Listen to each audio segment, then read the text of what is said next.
Friends, இன்றைக்கு நாங்கள் பாப்கார்னில் பொரி உருண்டை எப்படி செய்வதுன்னு பார்ப்போம். இதில் நான் 500 கிராம் பாப்கார்ன் எடுத்து வைத்திருக்கிறேன்.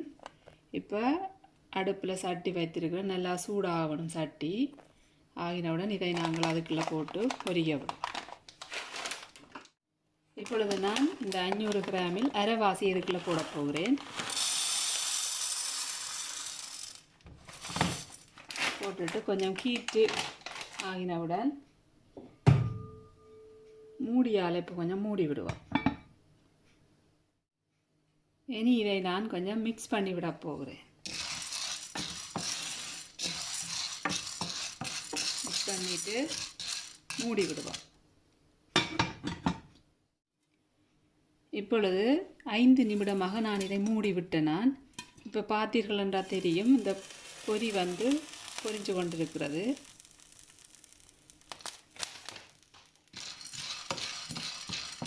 இப்படி இனி நாங்கள் இதை மூடி விடுவோம்.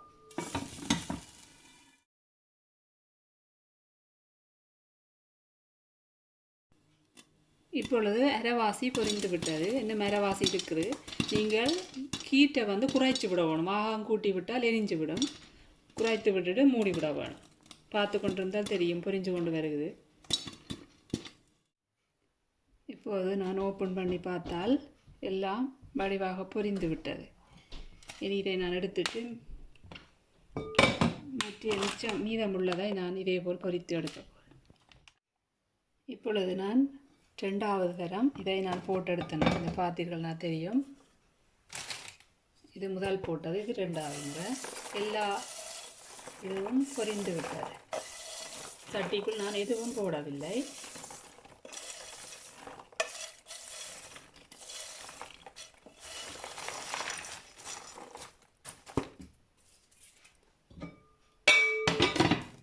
இதில் எல்லாமாக நான் 400 கிராம் எடுத்துறேன். நார்மலாக இது 500 கிராம் பேக்கு.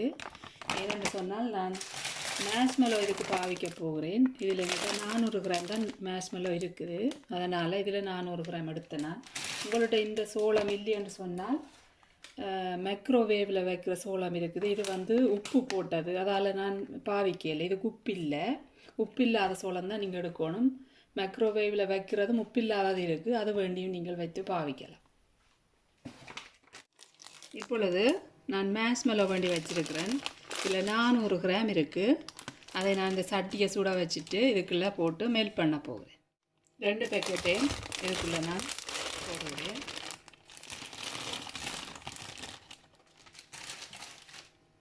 ஒரு 5 மினிட்ஸ் இதை சூடேற்ற வேணும். இப்போ பார்த்தீங்கன்னு சொன்னால் இது கொஞ்சம் மெல்ட் பண்ணி கொண்டு வருது. இன்னும் கொஞ்சம் டைம் எடுக்கும். இது முழுவதும் மெல்ட் ஆக.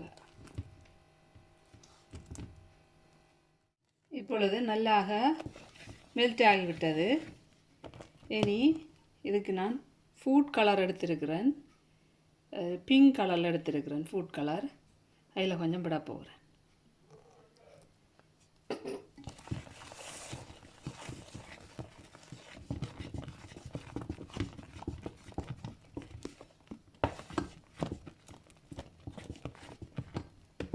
உங்களுக்கு விருப்பமான கலரை நீங்கள் விடலாம்.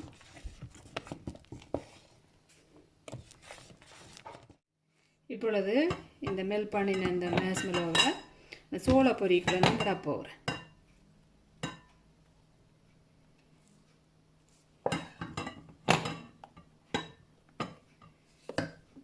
விட்டுட்டு கையில் கேன் க்ளவுஸ் போட்டுட்டு கையில் கொஞ்சம் தண்ணியை நனைச்சிட்டு லைட்டாக நினச்சிட்டு இதை கொஞ்சம் குழச்சி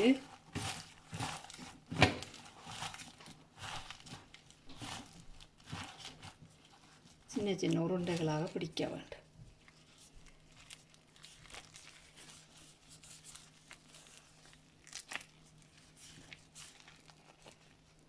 ஒட்டாமல் விடும் போது நீங்கள் தண்ணியை கொஞ்சம் நினைக்கலாம்.